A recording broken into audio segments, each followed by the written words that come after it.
Good morning. Welcome to Real Talks Dominate Real Estate. It's March 19th, 2021, and I'm Charlie Bengel. And I'm Eyerusalem Meaza. Grab a cup of coffee and let's make your real estate career better. Happy Friday, Eyerusalem. What's in the news today? Happy Friday. First-time home buyers are swooning over housing. Millennials are comprising the largest share of buyers at 37%, shows the National Association of Realtors' newly released 2021 Home Buyer and Seller Generational Trends Report. The youngest buying generation, Gen Z, is also starting to emerge. The majority of millennials and Gen Z buyers are first-time home buyers and are increasingly relying on real estate professionals to navigate their home buying debut in what has become a very competitive housing market during a pandemic. In particular, younger millennial buyers ages 22 to 30 were the most likely to cite a real estate agent as a prime information source they used during their home search at 91%, according to NAR's survey. In navigating this road to home ownership, many of these young adults may be leaving their parents' homes to buy a home of their own. 28% of buyers between the ages of 22 to 30, which comprise the younger set of the millennial generation, are living with their parents, relatives, or friends prior to purchasing. The NAR study shows living with family first tends to allow flexibility towards saving for a down payment and finding a home, given the low housing inventory, NAR notes in its study.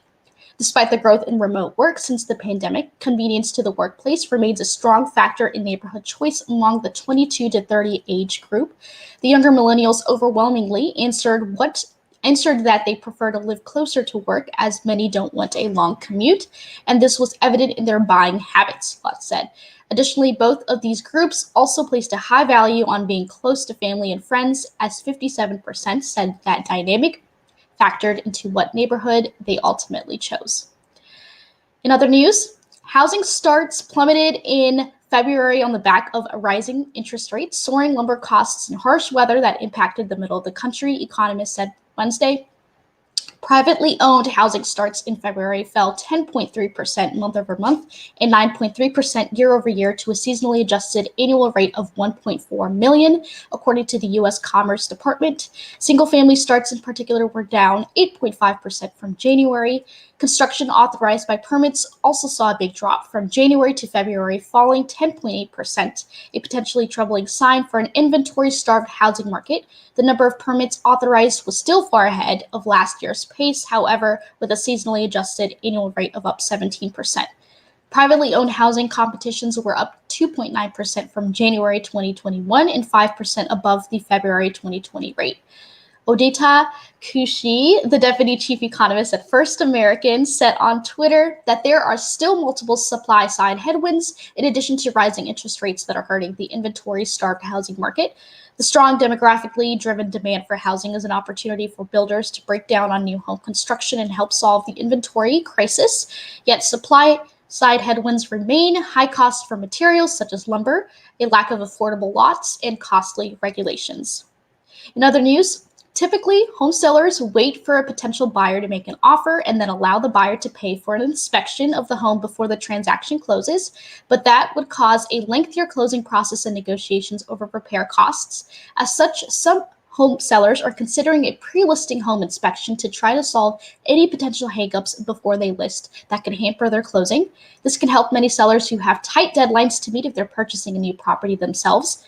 Home sellers who do a pre-listing inspection will have a home inspector review their home and suggest any repairs that may need to be made in advance. With a home inspection, you will have a much better understanding of any flaws or damage your house has and can price accordingly, Redfin notes on its blog. Maybe the house needs a new garage door, or there are issues with leaky pipes. If you decide not to fix the issues revealed during a pre-listing inspection, you can factor the repair cost into the asking price of the home. Sellers who have a pre-listing inspection need to share the information with the buyers, typically on the disclosure form before they can list, that indicates their knowledge of any potential issues with the home. Sharing a full pre-listing inspection report with buyers will give more information about the home. Buyers may also decide to waive the home inspection contingency in their offer. This is growing more commonplace regardless of a pre-listing inspection. This summer, about 13% of Redfin real estate professionals reported they wrote offers where their buyers waived the inspection contingency in order to win a bidding war. Real estate professionals who suggest pre-listing inspections could help accelerate the transaction and avoid last-minute negotiations over repairs. Charlie, what's going on with rates? Thanks, Eyerusalem. The 30-year fixed rate is at 3 1/8. The jumbo is at 3.25%. FHA and VA is at 2.875%. These are purchase rates in the Washington metropolitan market, brought to you by PNC Mortgage. Back over to you to discuss today's market. In the last week in Hampton Roads, we saw 746 new listings hit the market, 730 properties go pending, and 683 properties sold. In the last week in the Washington metro area within 30 miles of the White House, we saw 1,320 new listings hit the market, 1,964 go pending, and 1,254 homes sold. Back over to Charlie with our special guest. Thanks again, Eyerusalem. Our special guest this morning, I'd like to welcome to the show Jeremias Jman Maneiro. Good to see you, Jman. Good to be seen. We are looking forward to your Google Suite presentation coming up on our speaker series on April 7th from 10 to 11 Eastern Time. You're going to be talking about streamlining your business with all Google has to offer: Folio, Hangouts, Calendar, Keep Voice, Duo, and more. A little bit more about you. You're a tech-savvy millennial who speaks from the heart and specializes in helping everyone improve their tech expertise, regardless of skill level or generation. Audiences across the nation love the enthusiasm, energy, and humor he brings to every presentation. And you're a RE/MAX agent. Yes, sir. Yeah, go ahead. Sure. No, go ahead. Finish your thought. Oh, I was going to say going on 13 years now. I made a move to RE/MAX in 2008. Great time to make a move to a new company, but I've been here ever since, and I'm never going anywhere else. Very good. A RE/MAX lifer. I saw a pin on one of the RE/MAX groups yesterday, and it said RE/MAX for life. And Adam Conto saw it and said, "Hey, find me in Orlando, and I'll wear it next week at R4." Talk to me about. I'm an agent who's 65. I'm still working hard, right? I'm doing 7, 8, 9 million a year. But this technology thing, you know what? It's just not for me. I'm too old to learn, right? We hear that all the time. Just give me your thoughts on that. Yeah, you know that old saying, you can't teach old dog new tricks. And right. This new dog has new tricks to teach the old dogs. I can promise you that. It's just a change of mindset. I'm not native to technology. I'm an older millennial. I'm on the cusp between millennial and I'm an ex-gennial, I guess they might call me. And a lot of the technology stuff that I have learned, I learned on my own because I saw it like early on in the business. I'm like, man, this is where it's going. I have to be better at technology to better serve the needs of my clients, and also to be able to do more business in less time. Because for me, it's efficiency is key. Have systems in place, and be able to do more in less time so that I can spend time with my family and do the things that I really enjoy. I like it. So, like many of the speakers that we have at this series, you are a practicing real estate agent. You're living and breathing real estate all the time. You're also doing these seminars. So you're not somebody who is pontificating on how an agent should be running their business, and then you're not running a business. Yeah, that's always been so frustrating for me, going somewhere, listening to a speaker, and they're like, this is what you should be doing in your real estate business. Back in 1986, when I sold, it's like, I'm checked out. I'm not even listening anymore, because you don't know what it's like to be in the streets, with 20 offers on a property and, right. Everything that's going on. I have my pulse on the market every day. I know the struggles agents are going through, because I and my wife, we're a team together, and we have a full-time licensed assistant that works with us. We know what it's like, and I can teach you the tools to help you thrive this market that we're in. Did you say thrive? Thrive, yeah. I like it. Amy, did you hear that? Yeah. We need to pick up that term. Very good. Talk to me about your keys to success. For me, it's stepping outside my comfort zone, probably first and foremost. I've been doing video going on 13 years, let's say. I was doing it way before it was cool, way before the gurus do video. And was I comfortable doing it? No. But I did it anyways, because I saw that I had to. And any kind of new technology that comes along, it's, stepping outside my comfort zone. I could tell you before March of 2020, I had been on 2 Zoom calls my entire life. I didn't like Zoom. I didn't like, how it was more corporate and business and just Hmm. not my thing. I'd done a ton of live streaming, but now 12 months later, I stepped outside my comfort zone and I'm seen as one of the premier virtual presenters because I took it upon myself to learn everything that I could. I saw that this wasn't going away anytime Right. soon. How can I really, and I don't like the word pivot because it's overused, but how can I really find a way to do the things that other people aren't doing because they don't know how or they're scared to? And that's really been my key to success my entire career. I like it. Good. Talk to me about Remax. Why did you choose Remax? Well, I like the freedom. First Yeah. and foremost, I came from like a traditional brokerage where they're like, okay, I want to do this. I think this was like when, showing services were new to real estate. I'm like, I want to add a showing service to provide, a little bit more service to my clients. And Hmm. oh, well, no, you can't do that. I'm like, I can't. And then they're like, oh, I want to do this with my Facebook. And here's my marketing plan that I plan to do. And I'm going to do these videos. Oh, well, hold on. We got to run it past corporate. And I was like, I'm a business owner. I have a business background. I wanted the freedom to brand myself and be able to do the things that I wanted to do. And when I made the move to Remax, that's exactly what I found. The broker owner, who's still the same broker owner that I'm with, helped me build a brand. Like Jman didn't exist until I came over to Remax. And the short story is the company that I left had registered my name, Jeremias Maneiro.com, in their brokerage. So the brokerage had registered my name as a URL and wouldn't release it. So I had to come up with something different. Jman Sells was born. That's a very interesting story. What kind of technology should agents be focusing on right now? Right now, it's video, social media. Apps are great, but I think when you talk about ways to build market share, to brand yourself in your area as somebody who is in real estate, but also knows what they're talking about, and being top of mind, there's no two better tools than social media technology and video. You're watching this right now on social media, so it must be working, right?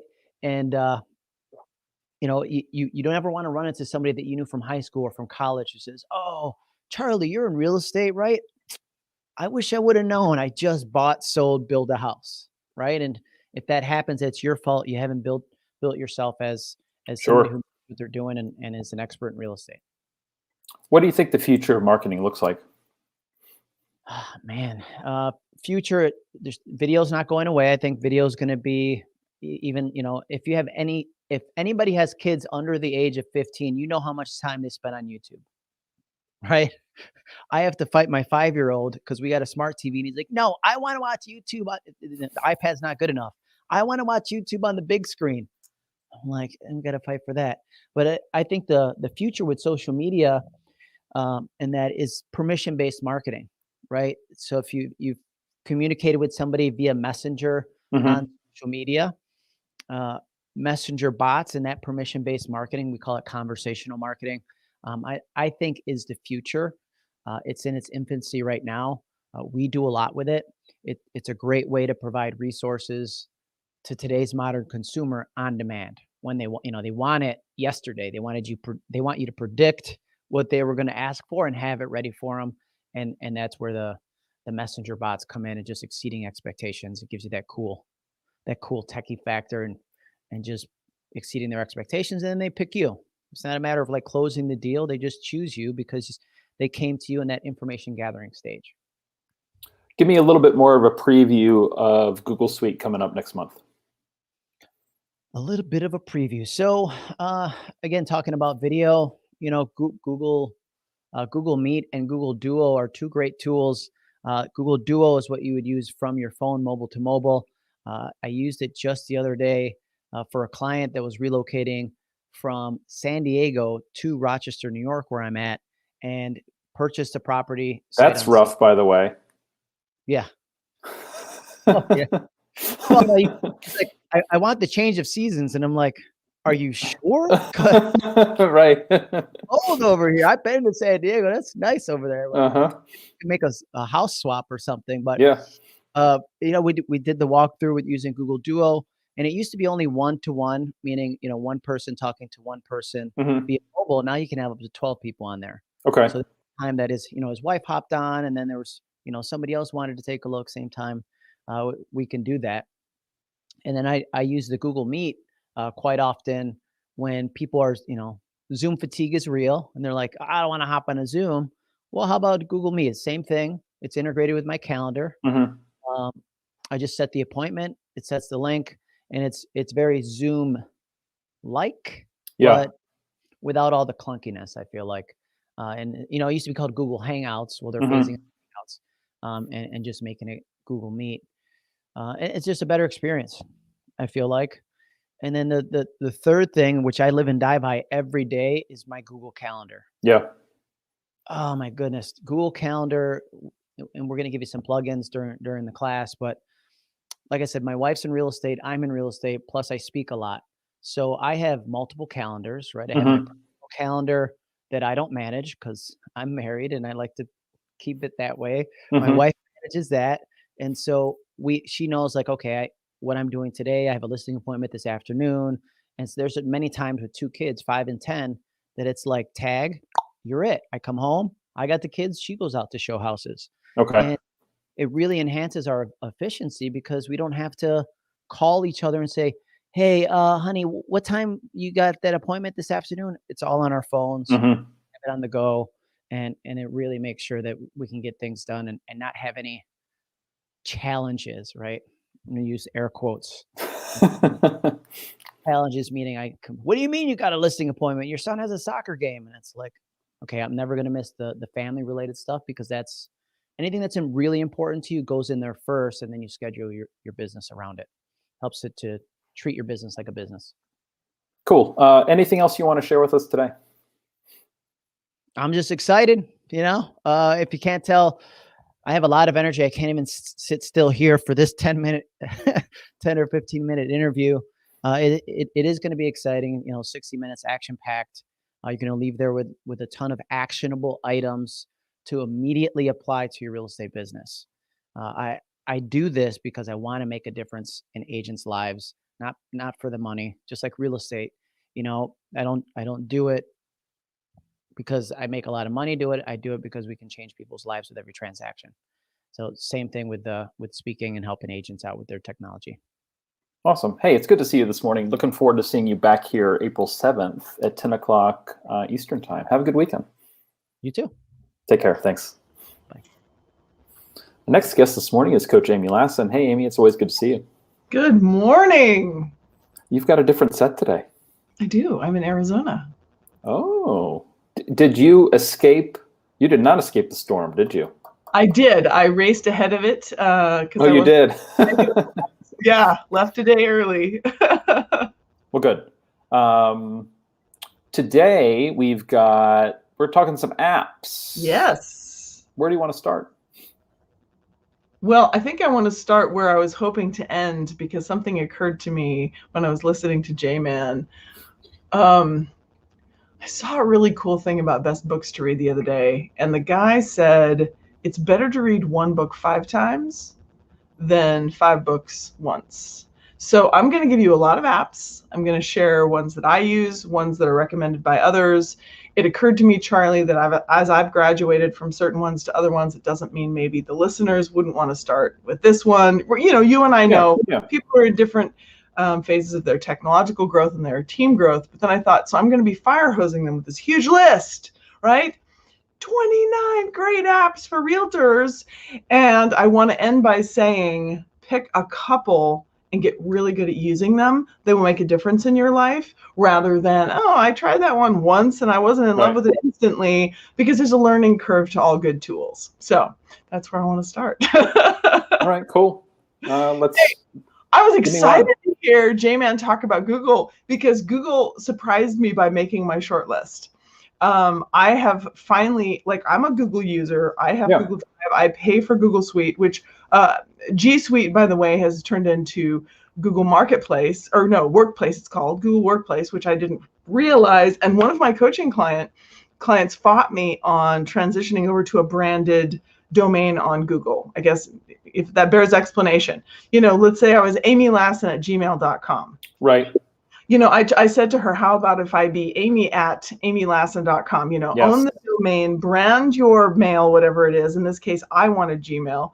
And I said, imagine if you were Nike and your email was Nike at gmail.com, like you're paying homage to somebody else's brand.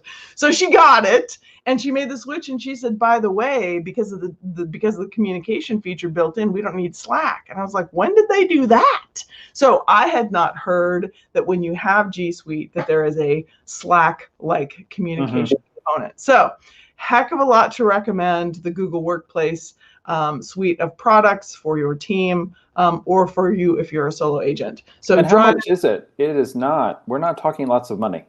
$6 a month. Right. So those of you that are still out there with the Gmail or worse, the Yahoo's, the AOL email addresses, right? Considering, and you can register your domain name via Google, right? You don't have to go to GoDaddy and buy a domain name if you don't have one, right? So, you've got amylassen.com. I've got bengelgroup.com. So this is it's not difficult and it's not expensive. And if you need help, reach out to Eyerusalem and she can kind of walk you through it. Yay, Eyerusalem. Let's see. Google My Business with Gmail setup. Great. Yes. Oh, and then, Google My Business is another part. Yeah. So all the components of Google. But backing up to the top of my list, we've talked before about the basics, Open Home Pro and Spaceo. Spaceo costs more. It has other functionality. This is an app to use on an iPad. Spaceo can also be used on a Surface, but Open Home Pro could only be used on an iPad. And this is how you register attendees at open houses. Maybe this is for future days, although heck, when COVID lifts, maybe there'll be a better app. But these two have kind of been the industry standard for a little while. It kind of surprises me, Charlie. Why hasn't nobody innovated? Interesting.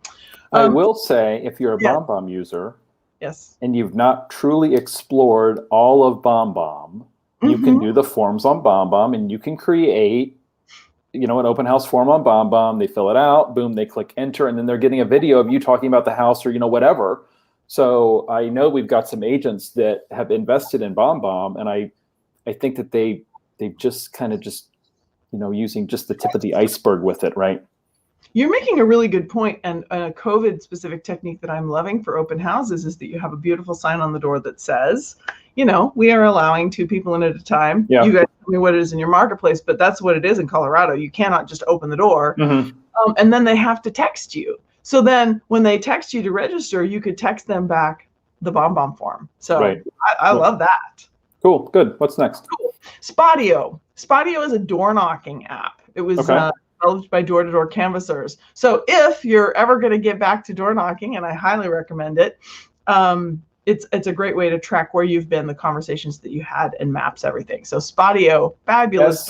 SPOTIO? EO? Okay. Spotio, yeah. I had not heard of that one. Cool. Okay. Oh, yeah. For all sorts of project management, I'm going to blurt out all my favorites right now. Like I say, fire hosing you, and everybody gets to choose one that they want. I was blown away by the presentation that Monday.com did at an event that I recently attended. But the reasons that I didn't choose it when I was developing things with you for Remax Allegiance with Eyerusalem was there was no free version. There was some other things about it. And at the time, and I swear they've changed the pricing, Charlie, at the time, a single seat started at $26. So anyway, but it looks like it has a lot of cool functionality, but I don't currently have it. So project management. It's kind of new on the scene for real estate agents. It's a total game changer. So here are the ones that I would recommend. I've been a Trello user for a long time. I'm a little surprised to see in my last seeing Trello do a presentation how much they've innovated beyond what I know. I still do love it because it's a very visual medium. But as far as the granularity that's required to run a really fast-paced business or a fast-paced team, I would recommend something like ClickUp or Asana or Monday.com. And they all have apps. They have incredible apps. So those of you who don't understand what project management software can do, you can track your transaction coordination, your marketing schedule, your hiring processes, all your to-dos. Put your life in there. I had a coaching client say, well, where would I put my personal life? I'm like, in the thing that manages all your time. Right. Yeah. So huge fan. I am currently using a few of them. I do look forward. Charlie, one of my clients, did go ahead and just rip off the Band-Aid and jump into Monday, and she was showing me what she built, and I was like, please show this to everybody. Pretty sexy stuff. So huge fan of project management software. The apps I'm an iPhone user. The apps are really, really fun to play with. All of them. Trello has a great app. Those of you who are not Trello users, there's a free version that I've had forever. Really, really wonderful options. Slack, we mentioned before, if you have a team, So should we mention Eyerusalem's Asana Yes. series that you helped her develop?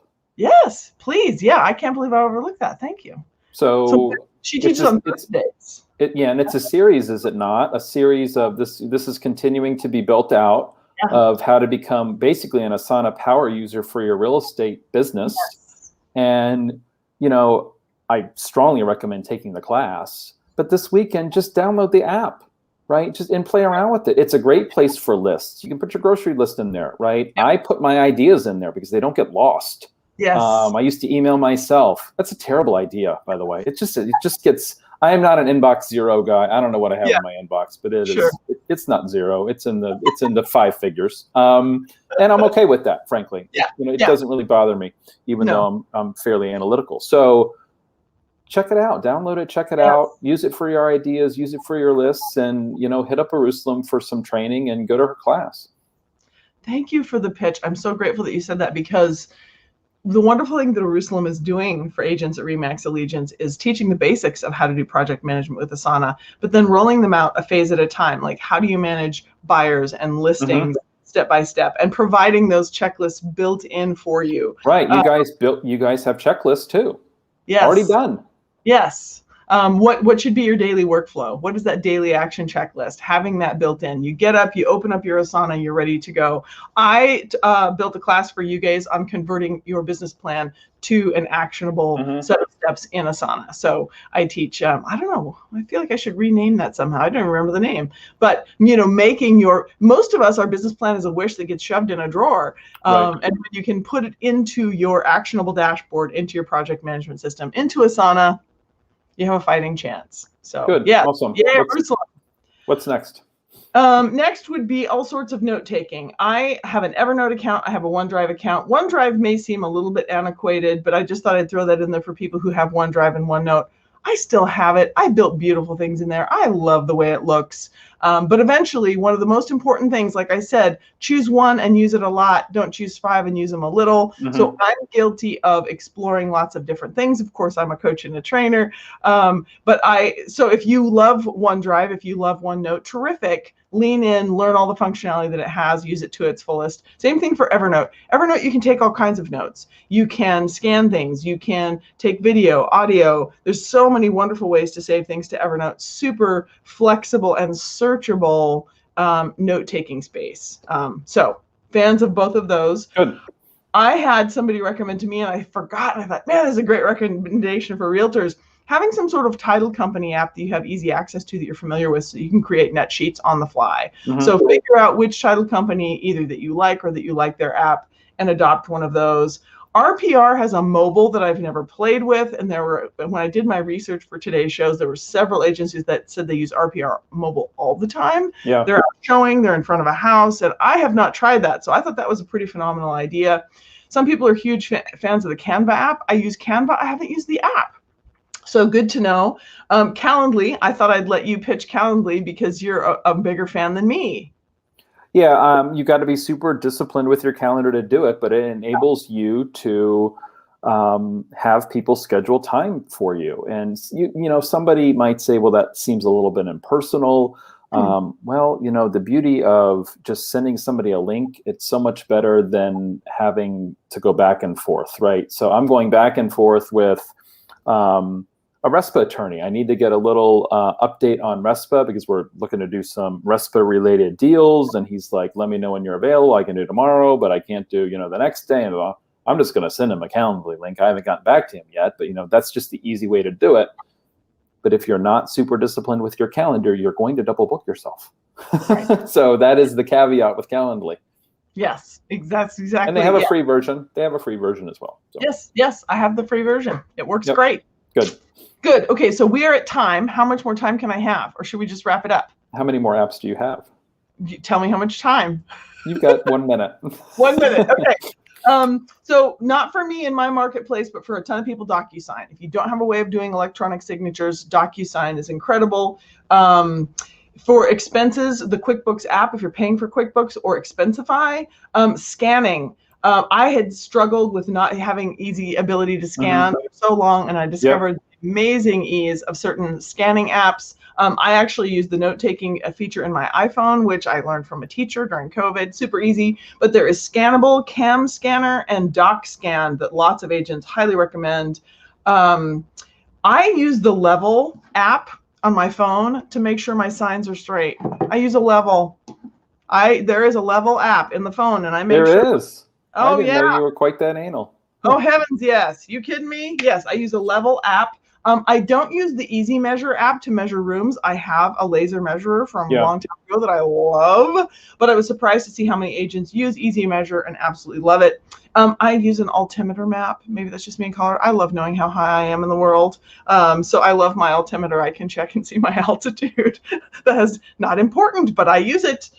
Full disclosure, hotels tonight, if you travel a lot last minute and you're like, I don't want to pay $300 a night. Yeah. Hotels tonight is a game changer. I have stayed in some pretty nice hotels last minute.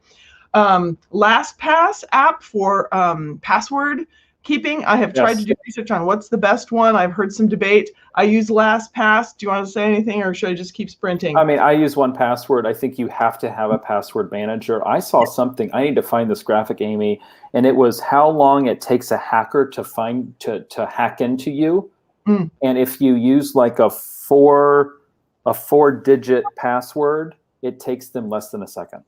Oh my goodness. With their technology. And then the longer and more complicated the password, right, the longer it will take them to hack you. But I tell you, if you're using the same password for all your stuff, you're vulnerable, right? And using LastPass or 1Password or one of these other ones, it's not that hard. It could save you a bunch of time and trouble.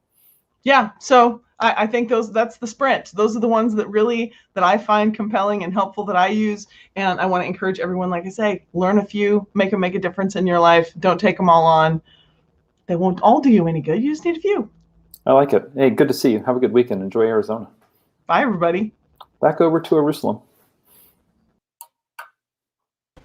Thank you so much for watching, and hope you all have a wonderful weekend.